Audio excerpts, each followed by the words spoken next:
తెలుగు రాజ్యం ప్రేక్షకులకి హృదయపూర్వక స్వాగతం. నేను మీ చిల్లగట్టు శ్రీకాంత్ కుమార్. కాపీ మజిలీ కథలు ఇయర్ 24కి స్వాగతం. 24 అని ఎందుకన్నానంటే 2020లో అంటే కోవిడ్ సమయంలో ఆ కరోనా కష్టకాలంలో చాలామంది సినిమా ప్రియుల్ని, సాహితీ ప్రియుల్ని అలరించినటువంటి ఒకానొక అత్యద్భుత కార్యక్రమం కాపీ మజిలీ కథలు. ఆ కాపీ మజిలీ కథల కర్తా కర్మక్రియ తోట ప్రసాద్ గారు ఇక్కడ ఉన్నారు. నమస్కారం తోట ప్రసాద్. నమస్తే శ్రీకాంత్ గారు. సార్, దానికి ఎంతమంది అభిమానులు ఉన్నారో నేను ప్రత్యేకించి అభిమానులకి, ఆ వీక్షకులకి నేను చెప్పాల్సిన పని లేదు.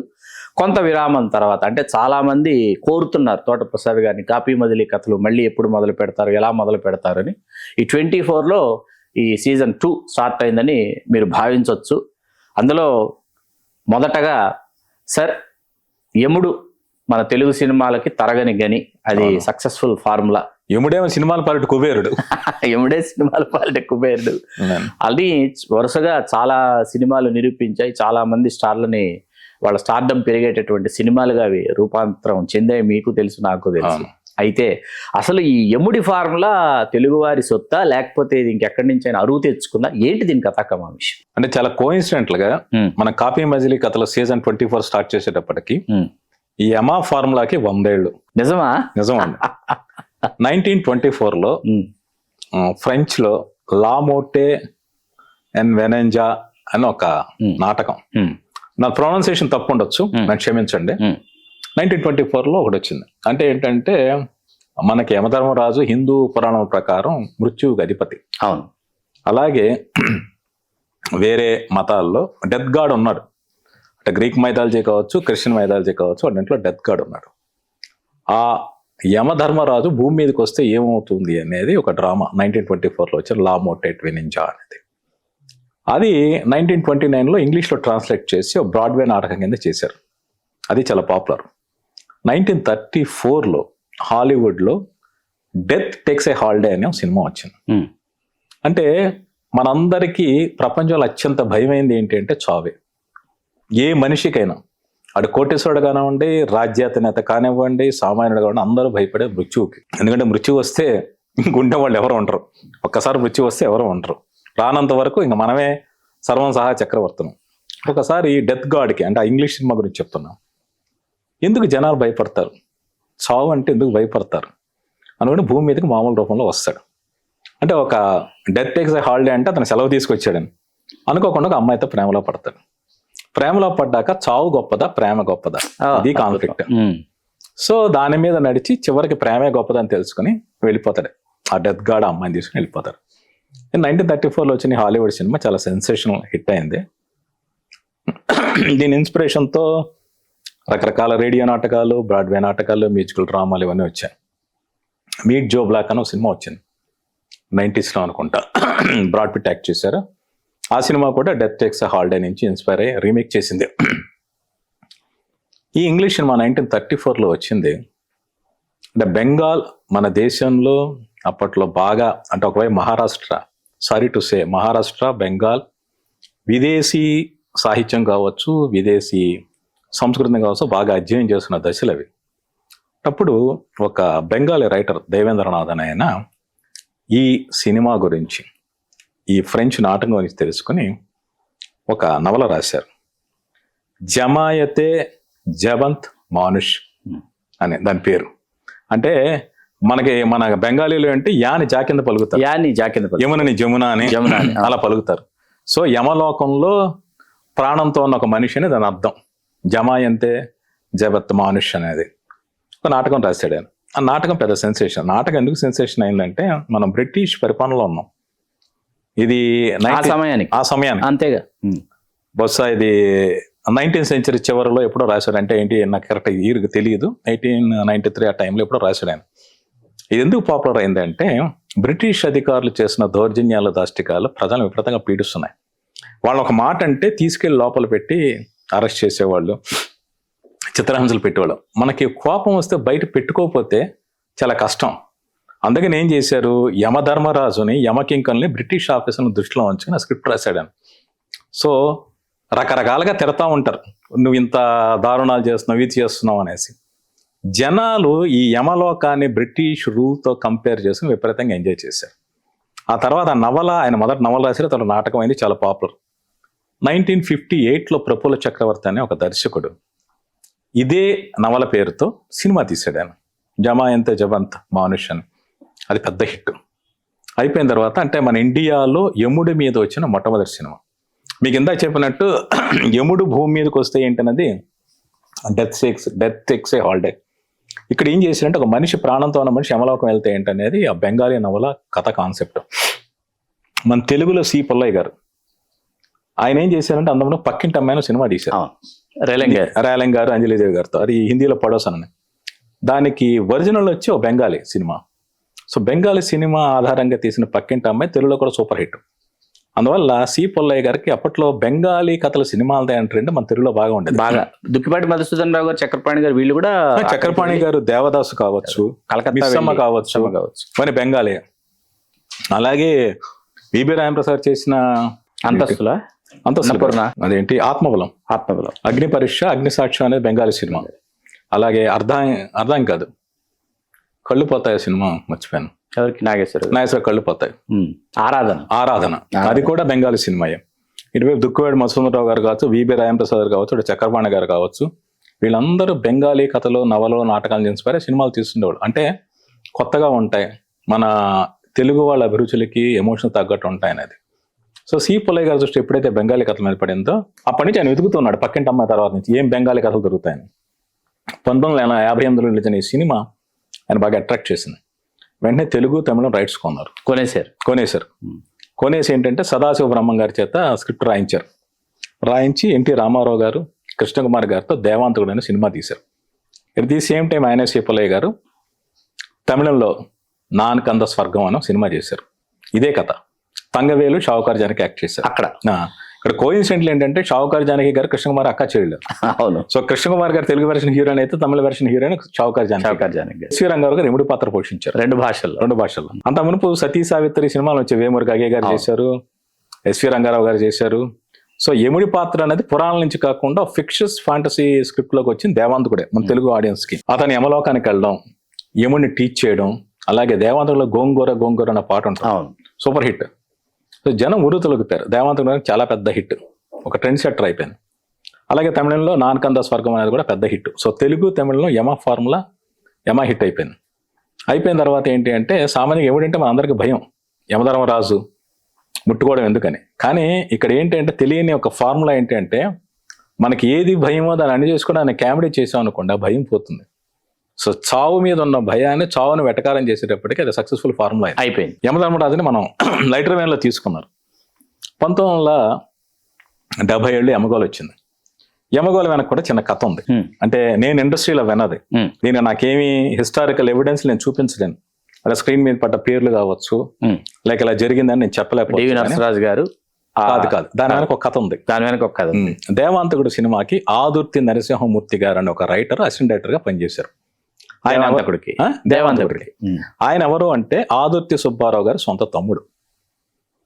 ఆయన ఈ సినిమా స్క్రిప్ట్ డెవలప్మెంట్ లో కూడా పార్టిసిపేట్ చేశారట దేవాంతకుడిలో. బట్ సినిమా క్రెడిట్స్ లో అసిస్టెంట్ డైరెక్టర్ గా ఆయన పేరు ఉంటుంది. ఆయన తర్వాత ఇండివిజువల్ గా రైటర్ అయ్యి చాలా సినిమాలు రాశారు. కృష్ణ గారి దొంగల దోపిడి, దొంగల బాబాయ్ దొంగలు, గోపాలరావు గారు అమ్మాయి, ఇంకా చాలా సినిమాలు రాశాడు ఆయన. సో ఆయనకి రామారావు గారితో బాగా ఆత్మీయ అనుబంధం ఉండేదట. ఆయన ఈ దేవాంతకుడు కథ 1960లో వచ్చింది. సో ఆ ఫార్ములా మళ్ళీ బాగుంటుంది అనుకుంటూ దాన్ని బేస్ చేసుకుని కథ రాశారట. రామారావు గారికి వినిపిస్తే డి రామానాయుడు గారి దగ్గరికి పంపించారు. ముందు ఆయనకు నచ్చి 5,000 అప్పట్లో ఆయనకి అడ్వాన్స్ ఇచ్చి, అడ్వాన్సా ఫుల్ పేమెంట్ తెలియదు, 5,000 ఇచ్చారు. ఇచ్చి ఆ స్క్రిప్ట్ ఆయన దగ్గర ఉండేది. ఆ తర్వాత ఆ స్క్రిప్ట్ ఇటు పల్లవి ఎస్ వెంకటరమణ గారు, ఆయన పెద్ద ప్రముఖ ఛాయాగ్రహణం ఆయన చేతికి వచ్చిందట. సో రామానాయుడు గారు కూడా ఆయన దగ్గర రూపాయి తీసుకోకుండా స్క్రిప్ట్ ఇచ్చేసారు. ఇచ్చిన తర్వాత డివి నరసరాజు గారు వచ్చి ఆయన డైలాగ్స్ అవన్నీ రాశారు. సో యమగోళ అనే సినిమా 1977 నవంబర్లో దీపావళి సమయంలో రిలీజ్ అయింది. ఆ సినిమా ఎందుకు సక్సెస్ అయింది అంటే, ఒకటి ఒక యముడి దగ్గరికి హీరో వెళ్ళడం, అందులో సాంగ్స్, కామెడీ, రాఘోపాలరావు గారు హీరో మధ్యన కాన్వర్సేషన్స్, డివి నరసరాజు గారు సంభాషణతో పాటు ఎమర్జెన్సీ మీద విపరీతంగా సెటర్. ఆ సమయానికి ఎమర్జెన్సీ 2 ఏళ్ల పాటు ఇలాగా ఉక్కిపోయి ఉన్నారు జనాలందరూ. సో ఎప్పుడైతే అలా సెటైర్లు వేసారో అవన్నీ కూడా ఆడియన్స్ ఏం చేశారు, ఇందాక మీకు చెప్పినట్టు బ్రిటిష్ పరిపాలనలో ఎలాంటి ఒత్తిడికి లోనయ్యారో ప్రజలు, అలాంటి ఒత్తిడికి ఎమర్జెన్సీ టైంలో ఫీల్ అయ్యారు. అందువల్ల ఆ కంపారిజన్ వల్ల అందులో పేలిన ప్రతి డైలాగ్ బ్లాక్ బస్టర్. ఎమర్జెన్సీ అన్నా, అలా కుటుంబ ఫ్యామిలీ ప్లానింగ్ ఆపరేషన్ల మీద వేసినవి కావచ్చు, అలాగే ఎముండా అంటే అది అవును అనాది ఇవన్నీ కావచ్చు, ఇలాంటివన్నీ విపరీతంగా జనానికి కనెక్ట్ అయ్యాయి. Cinema block buster. సో అయ్యి రామారావు గారికి అడవి రాముడు తర్వాత అంత సూపర్ హిట్ యమగోళ వచ్చిన తర్వాత ఏంటి అంటే ఈ ఊపులో ఇదే సినిమాని తమిళంలో తెలుగులో తీశారు. యమగోళ డైరెక్టర్ తాతినేని రామారావు గారు. ఆయన హిందీలో చేసిన మొట్టమొదటి సినిమా కూడా యమగోళ రీమేక్ హిందీలో లోక్ పరలోక్ అని. వెంకటరత్నం గారు ప్రొడ్యూసర్ అనుకుంటా, జితేంద్ర హీరో, జయప్రద గారు హీరో అనుకుంటా, ప్రేమ్నాథ్ అని ఆయన యముడు క్యారెక్టర్ చేశారు. హిందీలో డిజాస్టర్. తమిళంలో శివాజీ గణేషన్ గారు చేశారు. ఆయన 2 క్యారెక్టర్లు ఆయన చేశారు. యమను యముడు క్యారెక్టర్ హీరో క్యారెక్టర్, తమిళంలో డిజాస్టర్. ఇక్కడ హిందీలో ఎందుకు డిజాస్టర్ అయింది, తెలుగులో సూపర్ హిట్ అయింది అంటే మనంలో స్పాంటేనియస్ అంటామా, హాస్య చతురత అంటామా, లేక మన ఉదార హృదయం అంటామో తెలియదు, కానీ మనం ఏ దేవుడైనా ఎటకారాలు ఆడతాం. మా ఊళ్ళో మహాశివుల్లో శివుడిని ఆడతాం, యముడికి భయపడిన యముడిని ఆడతాం, విష్ణువుని ఆడతాం, ఏ దేవుడినైనా ఏ దేవుడిని వదిలిపెట్టాం. ఇది మొదట మన తెలుగు సినిమాలకు ఉన్న ఫార్ములా. అలాగే అత్తగారిని కూడా మనం ఏదో వరుసగా మరదలు గందో ఇంకోటి ట్రీట్ చేసి ఎటకారాలు ఆడే ఒక దౌర్భాగ్యం మన సినిమాల్లో ఉంది. నార్త్ ఇండియన్స్కి ఇది కాదు వాళ్ళ కల్చర్. వాళ్ళు యముడంటే భయం, యమధర్మరాజు చావుకి అధిపతి, ఆయన ఎందుకు వాళ్ళు ఎటకారం ఆడితే ఊరుకుంటారు. అందరూ లోక్ పర్లాక్ డిజాస్టర్. ఇంకోటి అత్తగారు సినిమాలు మన తెలుగులో బొమ్మ వరుస అత్తకేమన్నా అమ్మాయి మొగుడు, ఆల్రెడీ అమ్మాయి 100 సినిమాలు ఉన్నాయి. అవన్నీ తెలుగులో తమిళంలో హిట్స్. హిందీలో డిజాస్టర్. జమై రాజా అని తీస్తే ఎందుకంటే అత్తగారిని మాజీ అని పిలుస్తారు, అత్తయ్య అని పిలవరు, మాజీ అని పిలిచే చోట నువ్వు అత్తగారిని ఏదో సరసాలు ఆడుతున్నావు లేక వేరేలాగా ఇంకొక చేస్తే ఆ వర్కౌట్ కాదు. ఇక్కడ కల్చరల్ డిఫరెన్స్ అనేది ఖచ్చితంగా అర్థం చేసుకోవాలి. సరే ఆ విషయాలు పక్కన పెడితే మీకు ఇక్కడ నేను అడ్డుపడుతున్నాను అనుకోకపోతే సార్, డివి నరసరాజు గారు స్క్రిప్ట్ లోకి వచ్చిన తర్వాత ఆదుర్తి నరసింహమూర్తి గారు ఏదైతే రామారావు గారికి వినిపించి ఆ స్క్రిప్ట్ లాక్ చేసి అది రామానాయుడు గారి దగ్గర నుంచి వెంకటరత్నం గారి దగ్గరకు వచ్చిన తర్వాత డివి నరసరాజు గారు కంప్లీట్ డైలాగ్ వెర్షన్ రాసిన తర్వాత డివి నరసరాజు గారు ఈ సినిమాలో యముడిగా రామారావు గారు చేస్తున్నారు, హీరోగా బాలకృష్ణ చేస్తున్నాడని రాశారంట స్క్రిప్ట్. ఇంకోటి విన్నాను, ఇదే స్క్రిప్ట్ శోభన్ బాబు గారి దగ్గర కూడా తీసుకెళ్లారు, బట్ ఆయన చేయనన్నారట. తీసుకెళ్లారు. రామారావు గారి దగ్గర కూర్చొని వినిపిస్తున్నప్పుడు కూడా రామారావు గారు భలే ఉన్నాయి హీరో డైలాగులు అని ఇంటర్వెల్ దాకా వెళ్ళిపోయారు. ఇంటర్వెల్కి వెళ్ళేటప్పటికి వెళ్ళిపోతాడు, అప్పటికి నరకం పెడతాడు, ఆ టీజింగ్ సాంగ్ అన్నీ ఉంటే బాగుంటుందండి మీ మీద బాలకృష్ణ గారి మీద అంటే బాలకృష్ణ ఏంటి అన్నారంట రామారావు గారు. అదే ఇది బాలకృష్ణను యముడేమో మీరు అనుకుంటున్నాం బాగా పండుతాయని నేను ఇలా రాశానన్నారంట నరసరాజు గారు. లేదు హీరో క్యారెక్టర్ బాగానే ఉంది అంటే మరి యమధర్మరాజు ఎవరేస్తారంటే సత్యనారాయణ పెట్టేయండి అంటారు. రంగారావు గారు లేరు కదా అప్పుడు. అలా సత్యనారాయణ గారు యముండా అన్నది మనకు తెలుగు వారి ఆస్తి అయిపోయింది, ఊతపదం అయిపోయింది, మన ఆస్తి అయిపోయింది అది. సో అలాగే ఏంటంటే ఎందుకు ఒక తెలుగులో సక్సెస్ అయిన ఫార్ములా నార్త్ ఇండియాలో ఎందుకు సక్సెస్ కాదని ఒక ఎగ్జాంపుల్ చెప్తున్నాం. ఒక యముడు కావచ్చు, ఒక అత్తగారు కావచ్చు, వాళ్ళని ఉత్తర భారతదేశ ప్రేక్షకులు ఇచ్చే గౌరవ మర్యాదలు వేరు. మనం ఏంటంటే ఒక సరదాగా వాళ్ళని క్యారెక్టర్ డిజైన్ చేసాం, అయిపోయిన తర్వాత ఈ ఫార్ములాని మళ్ళీ ఎవరు టచ్ చేయలేరు. మళ్ళీ 1987లో చిరంజీవి గారితో యముడికి మొగుడు అనే సినిమా వచ్చింది. సత్యానంద్ గారు కథ రాశారు. సో సినిమా పెద్ద హిట్. సో అందులో కూడా సత్యనారాయణ గారే మళ్ళీ యముడి కింద యాక్ట్ చేశారు. యమగోళ సినిమాలో చిత్రగుప్తుడిగా యాక్ట్ చేసిన అల్లురాలంగయ్య పాటు సుత్తివేలు గారు కూడా చిత్రగుప్తుడు అని ఒక క్యారెక్టర్ చేశారు. అల్లురాలంగయ్య గారికి ఆ సమయంలో అనారోగ్యం ఆయనకి, దాంతో సెకండ్ హాఫ్ లో కాసేపు సుత్తివేలు గారితో కొన్ని సీన్స్ రాసుకున్నారు. ఈ సినిమా మళ్ళీ తమిళంలో రజనీకాంత్ గారితో తీశారు. చాలా మంది రైటర్స్ కూర్చున్నారు ఇందులో. తెలుగులో కూడా సత్యమూర్తి గారు, బాబురావు గారు వీళ్ళందరూ కూర్చున్నారు. అక్కడ అతిశయ పిరవే తమిళ్లో అనుకుంటా, అతిశయ పిరవి అది రజనీకాంత్ చేశారు. సో తెలుగు తమిళం పెద్ద హిట్. 87లో రిలీజ్ అయిన సినిమా. సో అప్పటి నుంచి ఏంటంటే యముడు అనేవాడిని పట్టుకుంటే మనకు కుబేరుడు, మన కనకవర్షం అని తెలుగు సినిమా బాక్స్ ఆఫీస్ ఒక నమ్మకం కుదిరింది. దేవాంతకుడు, యమగోళ, యముడికి మొగుడు. ఆ తర్వాత ఎస్వి కృష్ణారెడ్డి గారి దృష్టి దీని మీద పడిన తర్వాత ఏంటంటే ఆయన మొదట మహేష్ బాబు గారితో చేద్దాం అంటున్నారు ఈ కథని. అప్పటికి యమా స్పీడ్ అని టైటిల్ అనౌన్స్ చేశారు. అప్పుడు సూర్య మ్యూజిక్ అని ఒక ఆడే కంపెనీ, అన్నే శేఖర్ అని ఆయన ఓనర్ చెప్తున్నారు. ఆయన ప్రొడ్యూసర్ గా కృష్ణారెడ్డి గారి డైరెక్షన్లో సినిమా చేయాలి మహేష్ బాబు గారితో ప్రెస్ మీట్ పెట్టి కూడా అనౌన్స్ చేశారు. ఆయన ఉద్దేశం కృష్ణారెడ్డి గారిది యమలీల సినిమాని మహేష్ బాబు గారితో చేద్దామని. బట్ కృష్ణ గారు ఏదో అబ్జెక్షన్ చెప్పడంతో ఆ ప్రాజెక్ట్ అలా కాకుండా ఆలీని హీరోని చేసింది. అవును, హీరోని కాదు, స్టార్ని చేసింది. సో 1994లో రిలీజ్ అయిన సినిమా బ్లాక్ బస్టర్ యమలీల. ఆ యమలీల సినిమా చూసి హీరో వెంకటేష్ గారు చాలా ముచ్చటపడి కె మురళీమోహన్ రావు గారి డైరెక్షన్లో హిందీలో రీమేక్ చేశారు తక్దీర్ వాలా అని. అవును, ఇక్కడ కూడా ఖాదర్ ఖాన్ అన్న ఎముడి క్యారెక్టర్ చేశారు అక్కడ హిందీలో.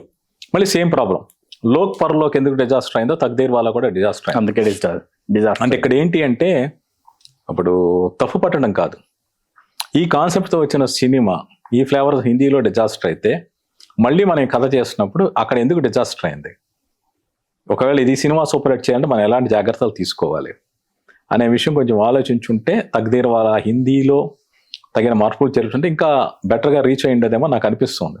వాళ్ళు ఆ దిశను ఎందుకంటే తెలుగులో హిట్ అయింది కాబట్టి సేమ్ కాన్సెప్ట్ హిందీలో కూడా నచ్చుతుంది అనుకున్నారు. యమలీలకు వచ్చేటప్పటికి చిత్రగుప్తుడు రామలింగయ్య గారి స్థానే బ్రహ్మానందం గారు వచ్చారు. బట్ హిందీలోకి ఏంటి అంటే మళ్ళీ అక్కడ హిమక్రీములు, ఒక అమ్మాయితో చిన్న మోజు పడడం, ఇలాంటి కామెడీ అంతా పెట్టారు. మీకు ఇందాక డెత్ టేక్స్ ఏ హాలిడే సినిమాలో లాగా ఇది ఫాలో అయ్యారు.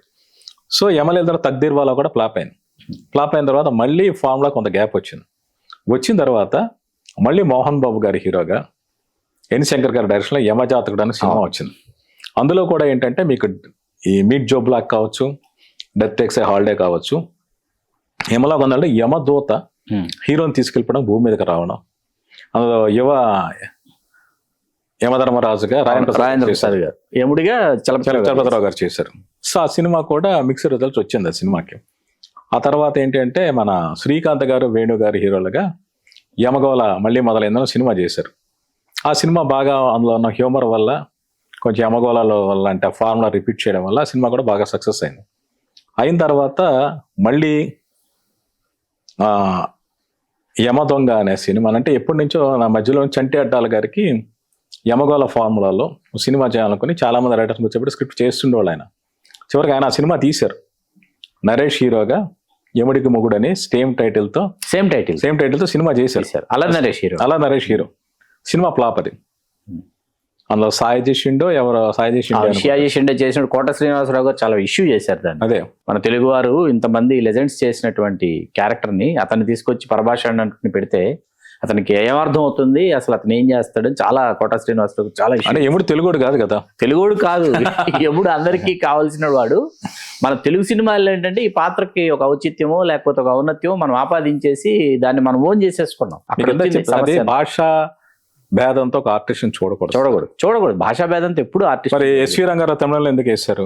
అసలు వాళ్ళు ఎస్వి రంగారావు గారు, సావిత్రి గారు మా వాళ్ళని వాళ్ళు అనుకునేవాళ్ళు. తమిళియన్స్ ఎందుకు అనుకున్నారు, ఎందుకు ఆదరించారు? అది తప్పు సార్.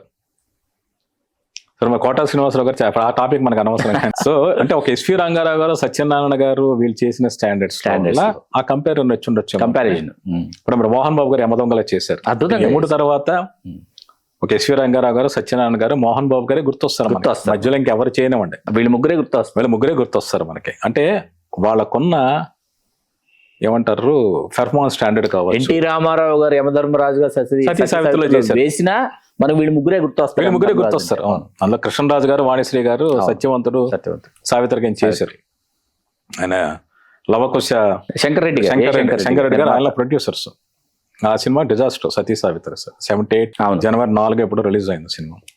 సో ఒక ఎస్వి రంగారావు గారు, సత్యనారాయణ గారు, మోహన్ బాబు గారు ఎందుకు యముడి పాత్రలు నిలిచిపోయారు అంటే ఒకటి ఆహార్యం వాళ్ళు ధరిస్తే ఆ భారీ ఆకారానికి, ఆ రూపు, ఆ విగ్రహానికి వాళ్ళు యాప్ట్ ఫస్ట్ థింగ్.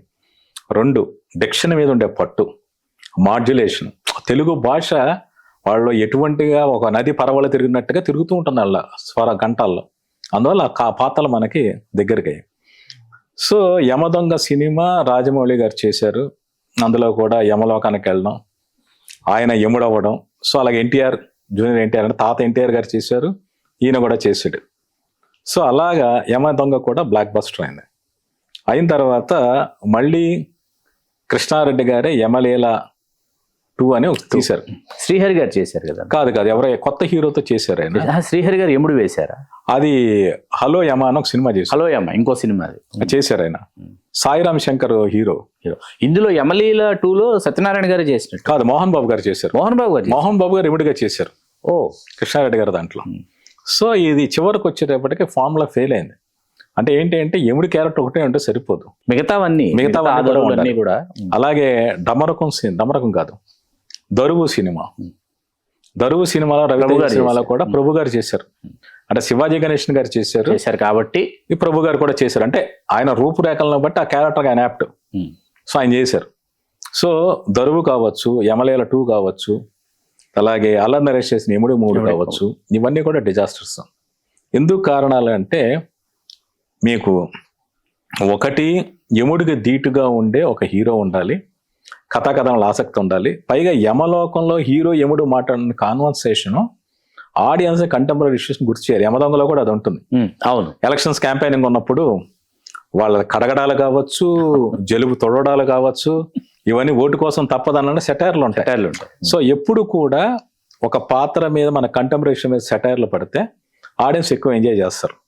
మీకు చెప్పినట్టు బ్రిటిషర్స్కి అగైనెస్ట్గా వచ్చిన ఆ బెంగాలీ నాటకం కావచ్చు, ఎమర్జెన్సీ టైంలో వచ్చిన యమగోళ కావచ్చు, అలాగే యమదొంగ కావచ్చు, ఆ కంటెంపరేషన్లో ఫన్ పండుతాయి, లేకపోతే పండదు. సో యమ ఫార్ములా అనేది మీకు 1924లో ఫ్రెంచ్ డ్రామా 1924 వచ్చింది కాబట్టి 2024 కరెక్ట్గా 100 ఏళ్ళు యమ ఫార్ములాకి ఇది 100 ఏళ్ళు. సో కోఇన్సిడెంట్గా అందుకని మేము టాపిక్ మీద మాట్లాడుకున్నాం. తప్పకుండా భవిష్యత్తులో ఏంటంటే యమధర్మరాజుని ఎలా చూడబోతారు. అలాగే మర్చిపోయాను, మగరాయుడు సినిమాలో కూడా విజయశాంతి గారు మగరాయుడు శ్రీనివాసరావు గారు ఎముడు చేశారు, ఈవి సత్యనారాయణ గారు చేశారు. అందులో ఫిమేల్ క్యారెక్టర్ మేల్ సోల్ వచ్చి ఫిమేల్ లోకి మారడం, కార్తిక్ క్యారెక్టర్ అనేది ఉంది సినిమాలో. అది మల్లిక్ గారు నవ్వలేదు. సో అది కూడా ఫెయిల్యూర్. సో యమ ధర్మరాజు అనేది ఎప్పటికీ పురాణాలు గౌరవించుకునే గొప్ప పాత్ర. అష్టదిక్పాలకుల్లో ఆయన ఒకడు. అంటే పురాణ పరంగా ఆ పాత్రకి ఇవ్వాల్సిన గౌరవం ఖచ్చితంగా సినిమాల్లో లిటరసీలో కూడా ఇవ్వాలి. అట్ ది సేమ్ టైం ఒకవేళ హాస్యపరమైన సంభాషణలో సన్నివేశాలను కూడా హిందూ మతాన్ని ఆ మనోభావాల్ని కించపరిచేలా ఉండకూడదు. అంటే అప్పటికి ఇప్పటికీ చాలా సెన్సిటివ్ ఇష్యూ అయిపోయాను మైథలాజికల్ కాన్సెప్ట్స్ టచ్ చేయడం అనేది. ఇప్పుడు ఇదివరకులాగా యముడి మీద వెటకారాలు ఆడితేనో ఇంకే దేవుడి మీద అయినా, చిత్రగుప్తుడి మీద వెటకారం కూడా ఇప్పుడు ఆడియన్స్ సహించే స్థితిలో లేరు. సో చిత్రగుప్తుడు అనేవాడు కూడా ఆయన ఒక దేవుడు. మన హైదరాబాద్ లో చిత్రగుప్తుడు టెంపుల్ ఉంది, గుడి ఉంది, అది ఎక్కడా లేదు అసలు. ఇక్కడ హైదరాబాద్ లో ఒకటే ఉంది, హైదరాబాద్ లో మాత్రమే ఉంది. సో అలాంటి చిత్రగుప్తుని మనం కమెడియన్ గా ట్రీట్ చేశారు తెలుగు సినిమా, అది తప్పు. సో ఇలాంటి దృష్టిలో ఉంచుకుని యమధర్మరాజు పాత్రతో ఇంకెవరైనా సినిమాలు చేస్తారో మనకు తెలియదు. బట్ ప్రతి కథ కూడా యమలోకం నుంచి యమలోకానికి ఒక మనిషి వెళ్ళడం, లేదా యముడు భూమి మీద రావడం, ఇది ఈ రెండు కాకుండా ఇంకేదైనా కొత్తగా వస్తాయేమో ఆలోచిద్దాం. మనకు దేవాంతకుల్లో వాస్తవానికి చిత్రగుప్తుడి పాత్ర వంగర వెంకట సుబ్బయ్య గారు వేశారు అనుకుంటాను. బాగా సీరియస్ గా ఉంటుంది పాత్ర. అవును.